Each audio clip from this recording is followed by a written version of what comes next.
Meus queridos irmãos, que a paz do Senhor Jesus Cristo seja com todos.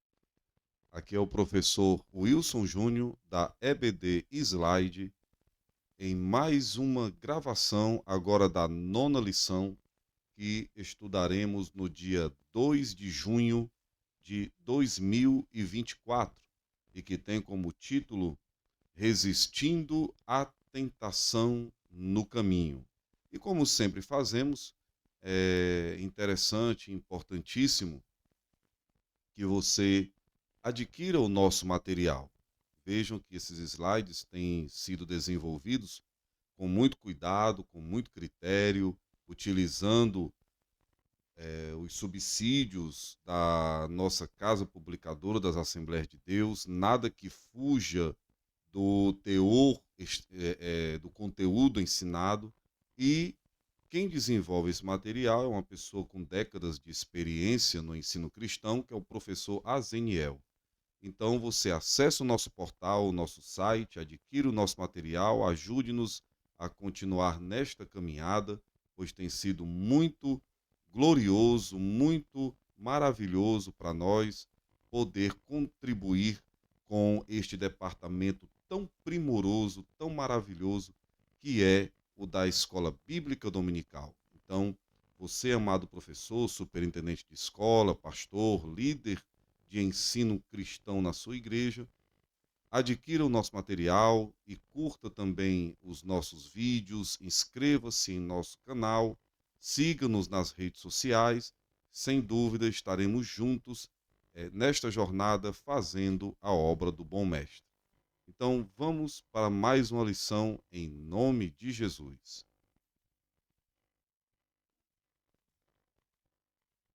Texto áureo nos diz: vigiai e orai, para que não entreis em tentação. Na verdade, o espírito está pronto, mas a carne é fraca. Mateus 26, 41. Verdade prática nos diz: no lugar de ceder à tentação, é melhor triunfar sobre ela.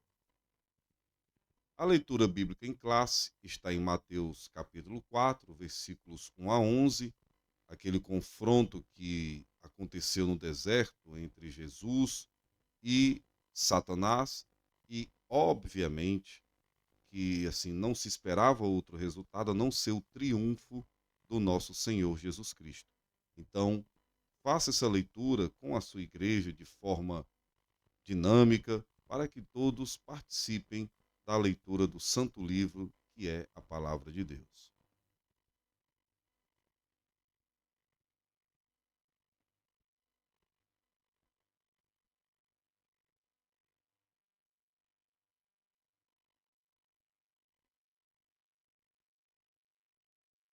Os objetivos da lição: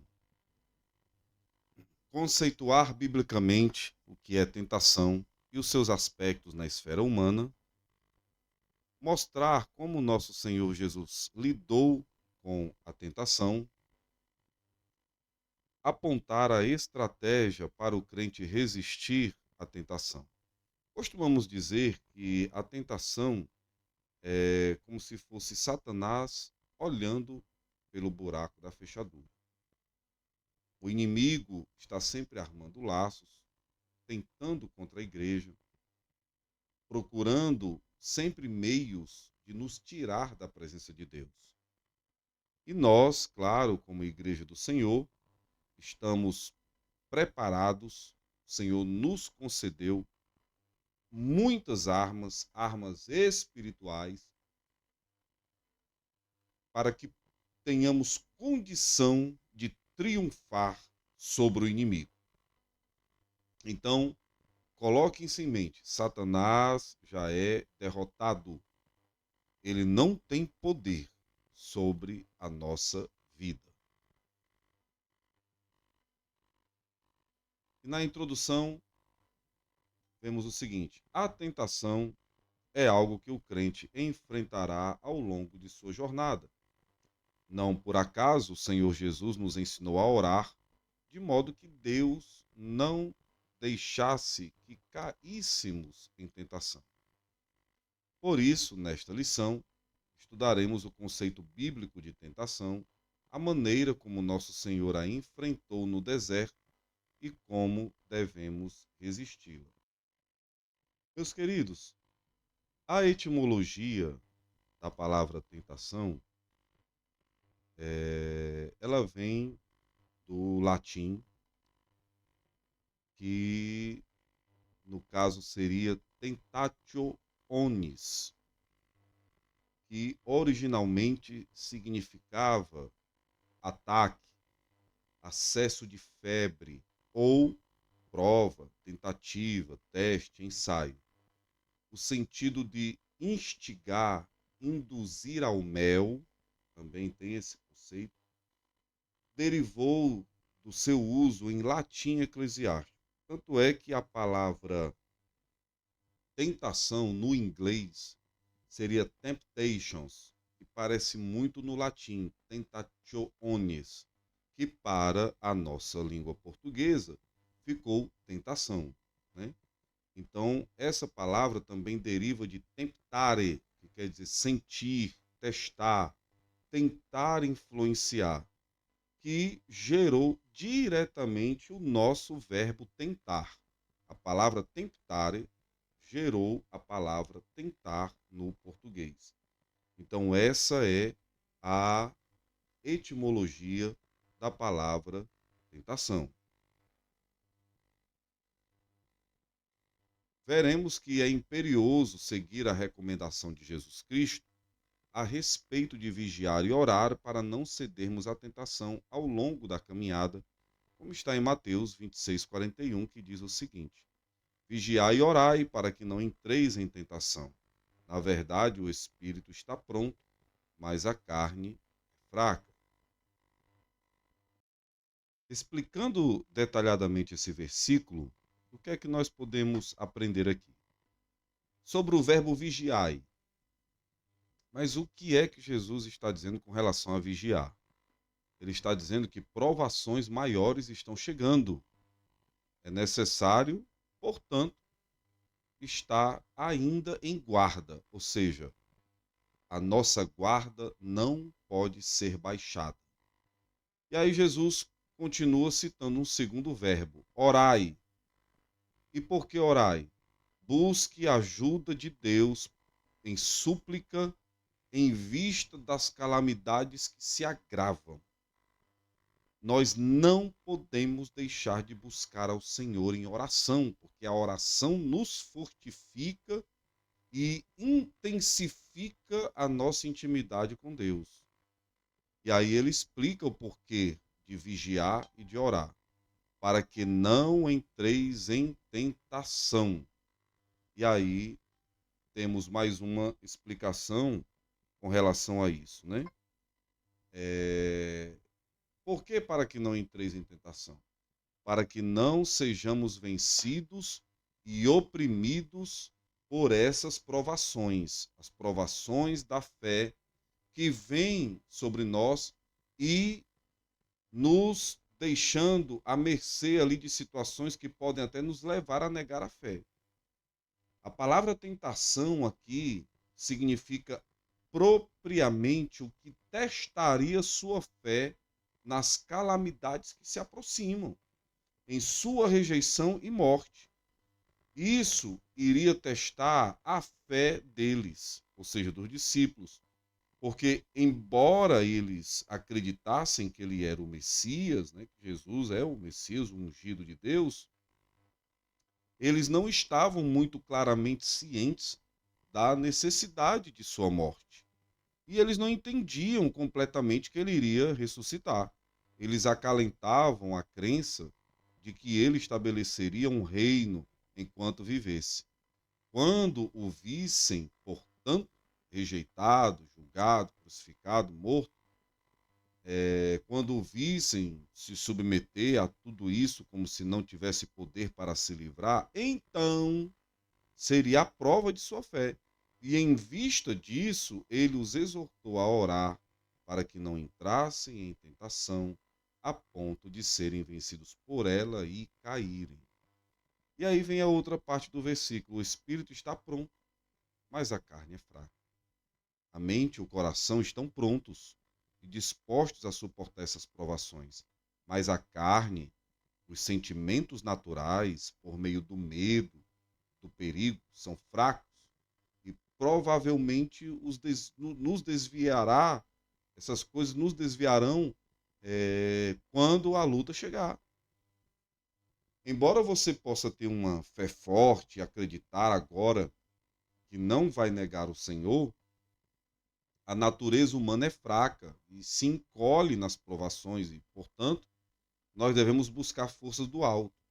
A intenção de Jesus era estimulá-los, embora ele soubesse que o amavam, para ficar em guarda, para que a fraqueza da natureza humana não fosse insuficiente para sustentá-los na hora de sua tentação.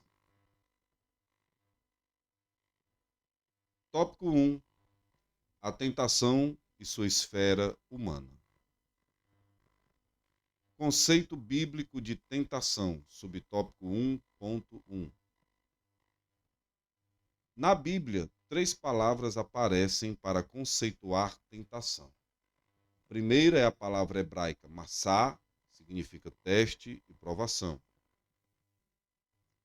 A segunda e a terceira são palavras gregas respectivamente. Peirasmos, teste, prova, aparecendo 25 vezes no Novo Testamento. E o verbo peiraizo, testar, submeter à prova, ocorrendo aproximadamente 36 vezes no Novo Testamento. Meus queridos, pelas Escrituras, a tentação é descrita como prova, teste, como nós estamos vendo aqui. Por intermédio dela, o cristão é desafiado a escolher fazer a vontade de Deus ou rejeitá-la. Decidir fazer o que é certo ou errado. Procurar submeter-se ao Espírito Santo de Deus ou render-se aos desejos pecaminosos da carne. Viver sob o senhorio de Cristo ou ao comando de Satanás. Todo cristão pode ser tentado como Jesus foi, o que não é pecado, mas caso ceda, então aí pecará. No instante em que o cristão entra por um caminho contraproducente, ou seja, que não produz nada, à sua vida, nada que acrescente algo à sua vida, algum valor à sua vida e comunhão com Deus, já está sendo submetido à tentação. Em ambos os testamentos, Antigo e Novo, temos exemplos de homens de Deus que foram submetidos a tais provas, sendo seduzidos a ceder no campo do poder, do prazer, dos desejos humanos. Em caso de cederem a tais tentações, enfrentariam derrotas espirituais, morais e éticas em suas vidas. Biblicamente, a tentação é vista como atração para fazer o mal por esperança de obter prazer ou lucro.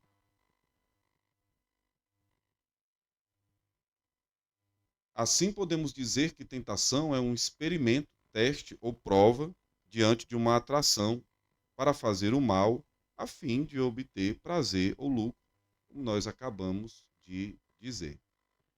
Pode vir do tentador ou de dentro do ser humano.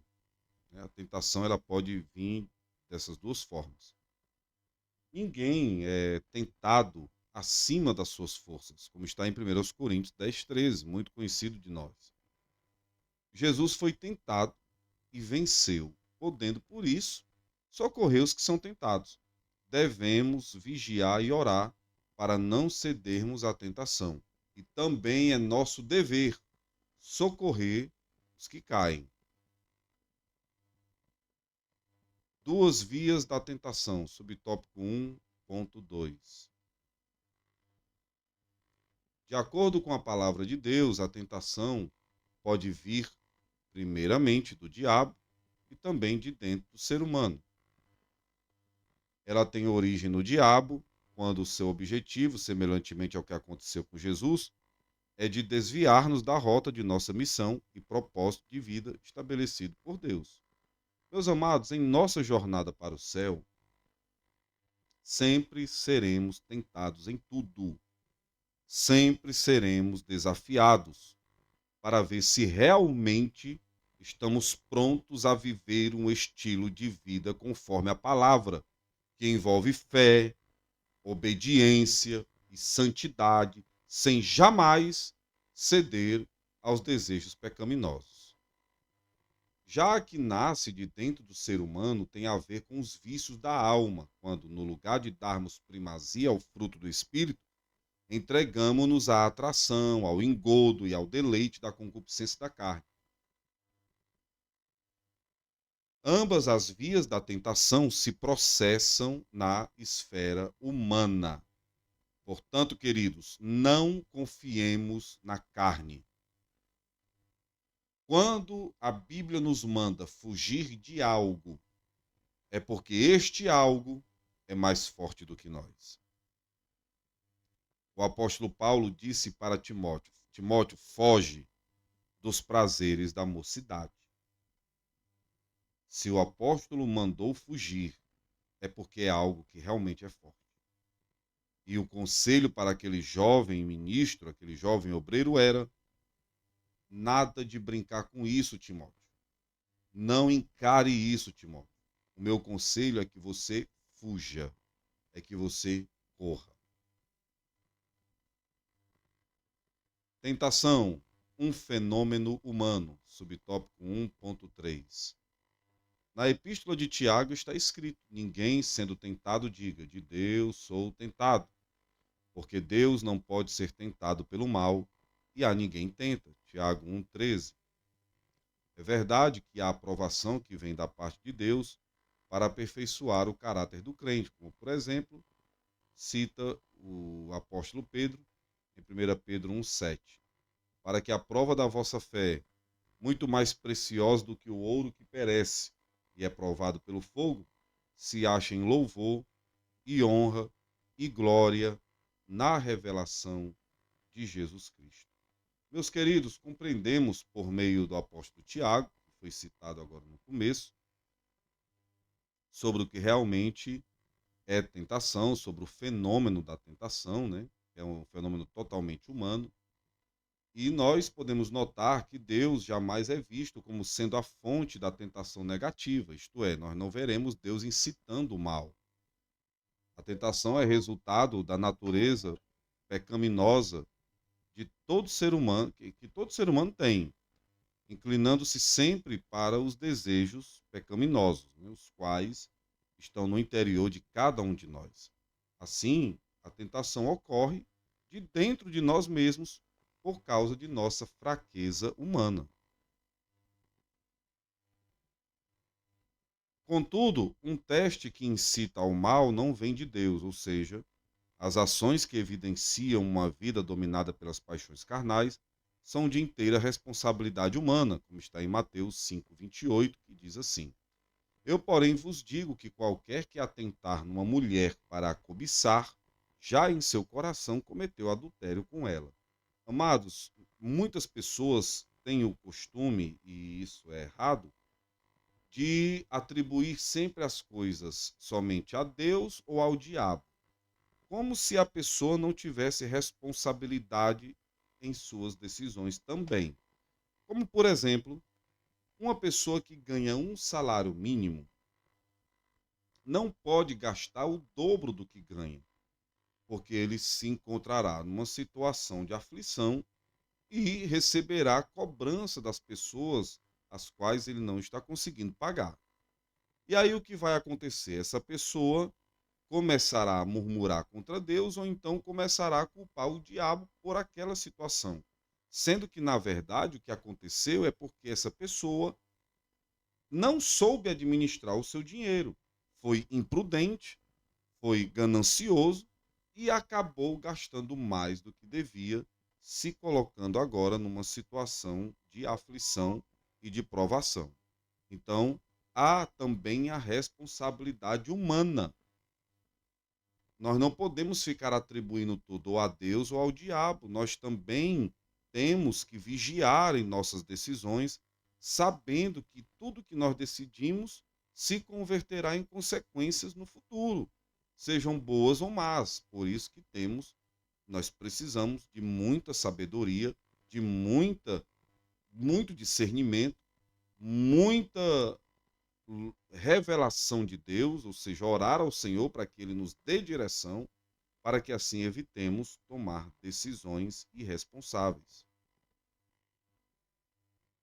Ainda que o inimigo possa nos persuadir a cair em tentação, esta se dá no campo da esfera humana e terrena. Está em 1 Coríntios 10:13, que diz: Não veio sobre vós tentação, senão humana. Mas fiel é Deus, que vos não deixará tentar acima do que podeis. Antes, com a tentação, dará também o escape, para que a possais suportar. Tópico 2: Senhor Jesus e a tentação. Subtópico 1.2.1, a provação do Senhor Jesus.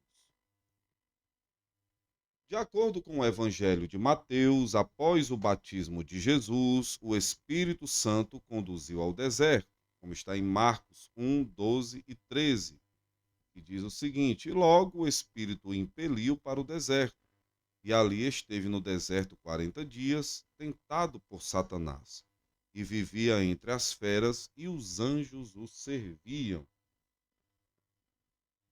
Teologicamente, amados, sabemos que Jesus viveu neste mundo como Deus homem, isto é, era 100% homem e 100% Deus.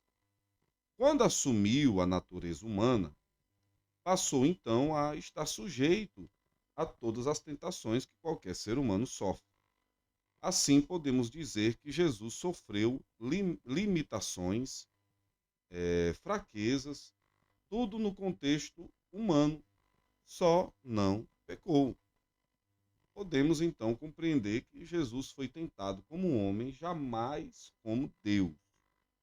Quando nos voltamos para o registro de sua tentação, quando estava em um momento reservado, preparando-se para o desenvolvimento de seu ministério, sofreu a tentação do maligno, que é dessa leitura que nós acabamos de fazer.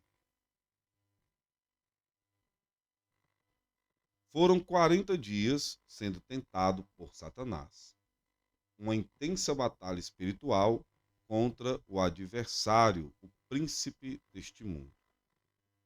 O objetivo de Satanás era fazer com que Jesus desviasse de seu propósito, satisfazendo desejos e necessidades, contrariando a vontade de Deus, como está em João 4,34, que diz: Jesus disse-lhes: A minha comida é fazer a vontade daquele que me enviou e realizar a sua obra. Meus queridos, ao vencer a tentação como homem, nosso Jesus estava dando exemplo a todos nós que podemos vencer tais desejos pecaminosos e mantermos nossa fidelidade a Deus. O texto de Hebreus 4,15, por exemplo, é bem enfático quando diz que ele foi tentado em tudo. É importante perceber que o verbo está no tempo perfeito, ou seja, uma ação que é vista como tendo sido completa no passado, de uma vez por todas, sem precisar ser repetida.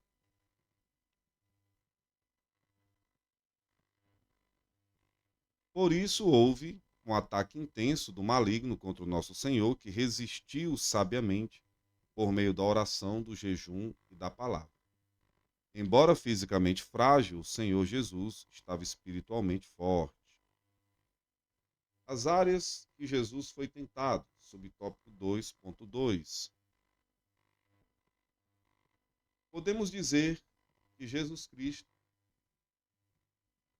foi tentado em 3 áreas: a área física, a natureza divina e a área espiritual.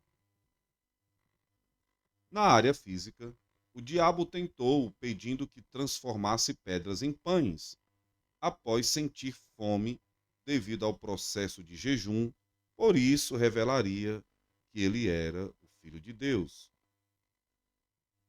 Na área da natureza divina, o diabo tenta Jesus pedindo que ele se atirasse do pináculo do templo, pois os anjos o guardariam.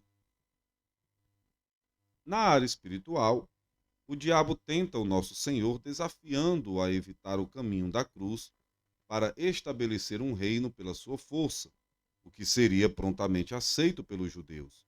Mas era necessário apenas uma coisa: Jesus deveria adorar ao diabo. Meus queridos, pelo relato de Mateus 4, 1 a 11, Jesus sofreu esses três tipos de tentação, né?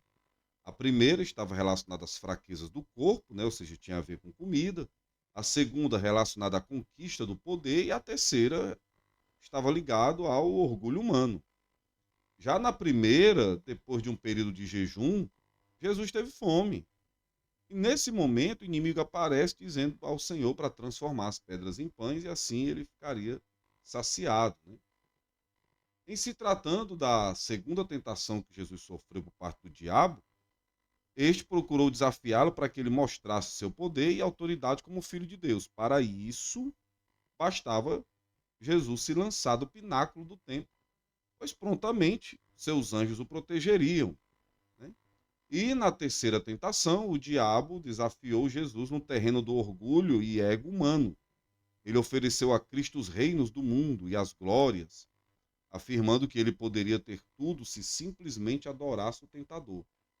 Caso Jesus cedesse a essa tentação, seria dominado pelo orgulho na busca da glória, porém, seria uma conquista fora da vontade de Deus. E, claro, nosso Jesus prontamente rejeitou aquela tentação.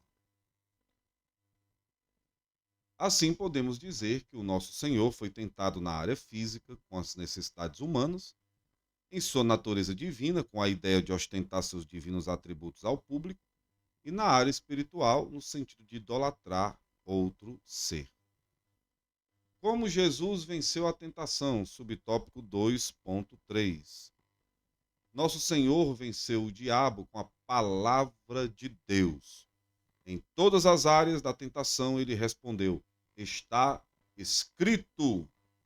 Amados, pelo próprio texto, nós podemos compreender que Jesus venceu tais tentações confiando plenamente na palavra e citou a palavra em cada esfera da tentação, evidenciando dessa forma um conhecimento perfeito das Escrituras.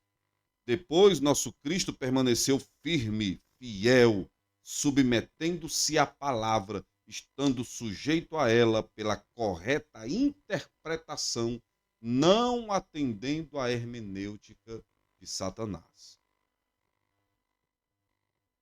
Na primeira tentação ele disse: está escrito, nem só de pão viverá o homem, mas de toda palavra que sai da boca de Deus. Mateus 4:4. Na segunda tentação ele disse: está escrito, não tentarás ao Senhor teu Deus. Mateus 4:7. Na terceira tentação ele disse: vai-te, Satanás, porque está escrito, ao Senhor teu Deus adorarás e só a ele servirás. Mateus 4:10. Jesus venceu a tentação dependendo exclusivamente do Pai e por estar em consonância com as Escrituras Sagradas, rejeitou todas as tentações do diabo. Glória ao nome de Jesus. Nessa batalha espiritual contra o diabo, nosso Senhor sempre apelou para a exposição da palavra de Deus.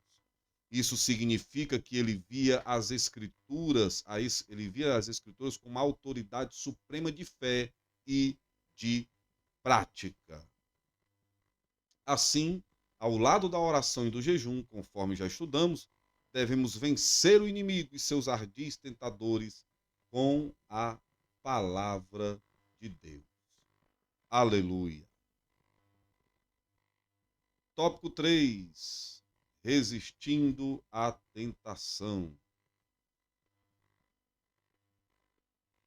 Todos somos tentados. Subtópico 3.1.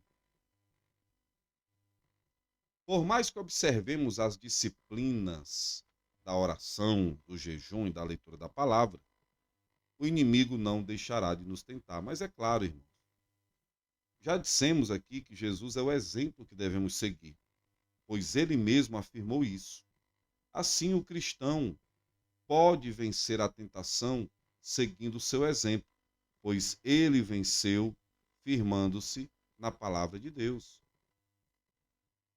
Por esse motivo, temos de estar conscientes a respeito, visto que vivemos em uma cultura pós-moderna que, por meio de seus artistas, escritores, filósofos e até mesmo teólogos, intentam neutralizar o relativismo, procurando nos moldar conforme seus costumes. Diante disso, somos encorajados pelas Escrituras a assumir a postura de Cristo e a não se conformar com este mundo, como está em Romanos 12:2, que diz: E não vos conformeis com este mundo, mas transformai-vos pela renovação do vosso entendimento, para que experimenteis qual seja a boa, agradável e perfeita vontade de Deus. Meus queridos, por mais que o cristão ore, se consagre, jejue e conheça grandiosamente a palavra, nada disso nos impedirá de ser tentado, tá? O que alegra o crente salvo é que Deus sabe que somos tentados, mas que não deixa isso acontecer além de nossas forças e nos concede o que é preciso para vencermos as tentações. Por estarmos conscientes de que seremos tentados devido à nossa inclinação carnal para o mal, devemos cada vez mais intensificar nossa vida de oração e comunhão com Deus. Estudar Sua palavra mais e mais e não ceder, sendo sempre fiel. Rejeite a tentação, subtópico 3.2. Há uma célebre frase do reformador Martinho Lutero: Você não pode impedir que os pássaros voem sobre a sua cabeça, mas pode impedir que eles se instalem com seus ninhos. Vejam aí que analogia fantástica que nós vemos aqui dessa frase citada por Martinho Lutero, né? Embora não seja um versículo da Bíblia, a frase revela uma verdade que encontramos na palavra de Deus. Podemos percebê-la na fuga de José diante da mulher de Potifar, como está em Gênesis 39:12, na atitude de Jó também, né, em fugir do mal. Que está escrito em Gênesis 39:12. E ela lhe pegou pela sua veste, dizendo: Deita-te comigo. E ele deixou a sua veste na mão dela e fugiu e saiu para fora. Lembram que eu falei logo no começo que nós temos que fugir de algo que seja maior do que nós? E quando a Bíblia fala isso, é porque de fato é para fugir, porque é mais forte. Então, quando se trata de tentação, fuja. O apóstolo Paulo disse para a igreja de Corinto: foge da idolatria, foge da prostituição. E aqui nós vemos José, milênios antes de Paulo, de Jesus Cristo, da escrita do Novo Testamento, já mostrando para nós aqui que não é covardia nenhuma fugir, é recomendação bíblica. A carne, irmão, não pode ser alimentada. Essa situação aqui, diante do cenário de José, ele tinha tudo para abrir mão de Deus e viver uma vida dissoluta e permissiva. Era o filhinho do papai, de Jacó, né? Tinha um tratamento diferenciado. Os seus sonhos também denotavam que ele era uma pessoa diferenciada. Acabou que foi vendido pelos irmãos diante de uma cilada que armaram para ele. Os ismaelitas o levaram como escravo para o Egito. E ele ficou distante da família 13 anos, dos 17 aos 30. E aí foi quando Deus o exaltou diante de Faraó. Mas isso porque José foi fiel até mesmo quando ninguém estava vendo. E as pessoas podiam não estar vendo, mas ele sabia que Deus estava vendo. O que é mais importante é sabermos que Deus está nos vendo. E nós não podemos ofender o seu Santo Espírito.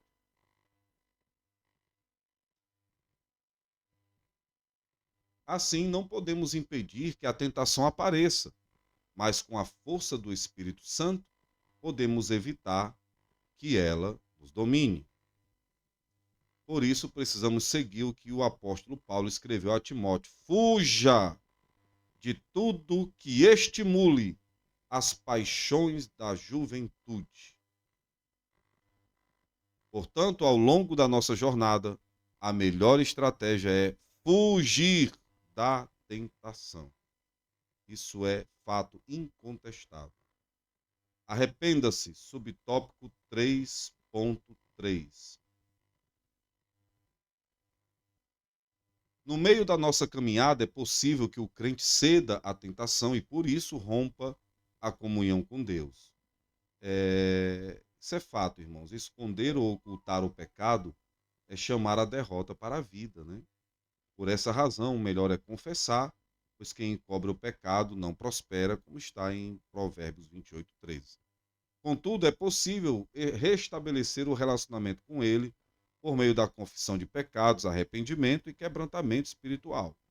Há um caminho de cura e restauração para quem age dessa maneira. Está aí o versículo que eu acabei de citar, Provérbios 28:13, que diz: o que encobre as suas transgressões nunca prosperará, mas o que as confessa e deixa alcançará misericórdia. Por essa razão, em caso de ceder à tentação, não tentemos nos justificar, culpar os outros ou ignorar os atos pecaminosos. Mas é claro, a Bíblia cita isso claramente em Provérbios 28:13 e no Salmos 1, versículo 6, nós vemos ali a citação que diz: porque o Senhor conhece o caminho dos justos, mas o caminho dos ímpios perecerá. Então, nós precisamos ter em mente que o Senhor conhece os nossos passos, conhece a nossa vida, ele nos acompanha, o seu Espírito Santo está em nós. Então, não adianta tentar esconder os pecados diante de Deus, pois todas as coisas estão desnudas e patentes diante dos seus olhos. Para com ele, não vale arrependimento de meras palavras, aparência, lágrimas de falsidade. Não, não vale. Isso para Deus não importa. Não vale. Pois ele conhece o mais íntimo do nosso coração, do nosso ser. Por isso, ao ceder à tentação, o arrependimento deve ser genuíno, puro, verdadeiro, sem tentar fazer maquiagem, porque Deus conhece a nossa vida. O caminho divino é o da confissão, arrependimento, para desfrutar o perdão. E a conclusão diz o seguinte: semelhante ao Senhor, que foi tentado em tudo, mas não pecou, podemos seguir o caminho de não sermos seduzidos pela tentação. Assim, podemos desfrutar mais de uma vida em santidade e comunhão com Deus. Por isso, ao oferecermos resistência à tentação ao longo da jornada, lograremos êxito e receberemos a coroa da vida, como está em Tiago 1,12. Amados, devemos estar sempre alertas, sabendo que o nosso inimigo é sagaz e sempre busca uma ocasião para nos tentar, uma vez que isso ele faz desde muito tempo, pois conseguiu seduzir Adão e Eva ao pecado por meio da sua sagacidade. Portanto, devemos ter a palavra de Deus guardada em nosso coração para orar e vigiar e jamais ceder aos seus intentos maléficos, os quais visam destruir a nossa comunhão com Deus. Dessa maneira, se mantivermos nossas vidas seguindo o exemplo de Cristo, que em tudo foi tentado, mas não pecou, logo também o diabo nos deixará se resistirmos a ele. Glória a Deus. Meus queridos, Deus abençoe sua vida, Deus abençoe a sua dedicação ao ensino da santa palavra do Senhor, que Deus te faça prosperar em todas as coisas e sigamos firme nesta jornada, neste caminho que é o único que conduz ao céu. Que Deus te guarde e te proteja de todas as tentações que possam aparecer diante da tua jornada, da tua caminhada, em nome de Jesus. Glória a Deus e a paz do Senhor seja com todos. Amém.